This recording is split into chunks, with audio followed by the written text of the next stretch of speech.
বলুন, এই যে আমরা এতক্ষণ বুদ্ধের জীবন নিয়ে আলোচনা করছিলাম, শুনছিলাম আপনার কাছ থেকে, কিন্তু এই যে বুদ্ধিস্ট ভাবধারা, যারা বুদ্ধিস্ট, তাদের কি কি রীতি মেনে চলতে হয়? যদি তারা গৃহী হন তাদের জন্য কি নিয়ম?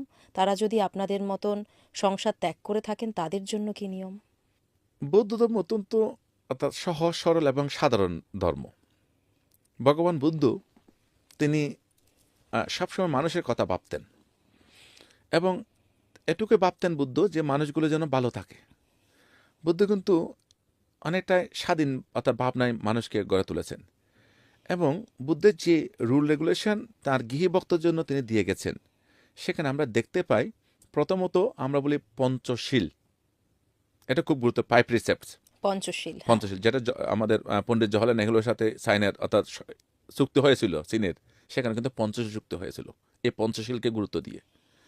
এই পঞ্চশীলে 5টা নিয়ম রয়েছে। একজন বৌদ্ধ তিনি যদি প্রকৃত বৌদ্ধ হয়ে থাকেন, প্রকৃত বৌদ্ধ, এমনি নামে বৌদ্ধ অনেক আছে, জন্মগতভাবে বৌদ্ধ অনেক আছে, কিন্তু সবাই যে 100% এই পঞ্চশীল মানছে তা নয়।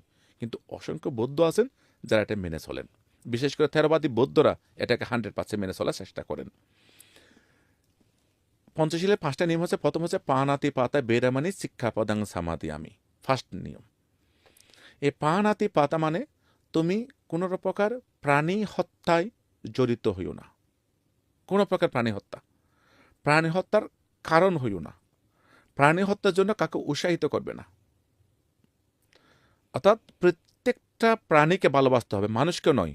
আপনি একটু খেয়াল করবেন, আমি যদি খুব বিতর্ক না করে বলি যে অন্যান্য ধর্মের মধ্যে কিন্তু যেমন পশু বলি আছে, কোরবানি আছে, কিন্তু এই যে অর্থাৎ অনেকটা মানুষকে গুরুত্ব দিয়েছে, পশুদেরকে গুরুত্ব দেয়নি।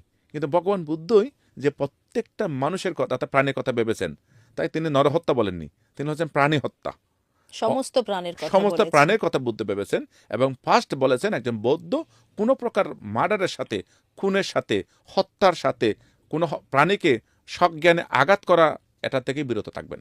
দ্যাট ইজ পানাতি পাতায় বেরামানি শিক্ষাপদাং সামাদামি।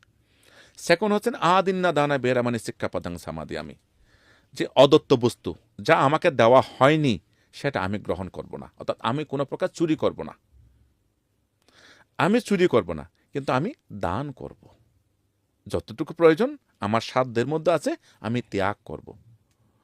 নাম্বার 3, কাম এসো মিসা সারা বেরামানি শিক্ষাপদাং সামাদি আমি। এটা খুব গুরুত্বপূর্ণ বর্তমান সময়ে দাঁড়িয়ে। এই যে এতগুলো বোনদের উপর নির্যাতন হয়, এতগুলো মায়েদের উপর নির্যাতন হয়, শারীরিক নির্যাতন হয়, আমরা যেগুলো দর্শন হচ্ছে, ভগবান বুদ্ধ 2500 বছর আগে বলে গেছেন যে মাতৃজাতিকে যথাযথ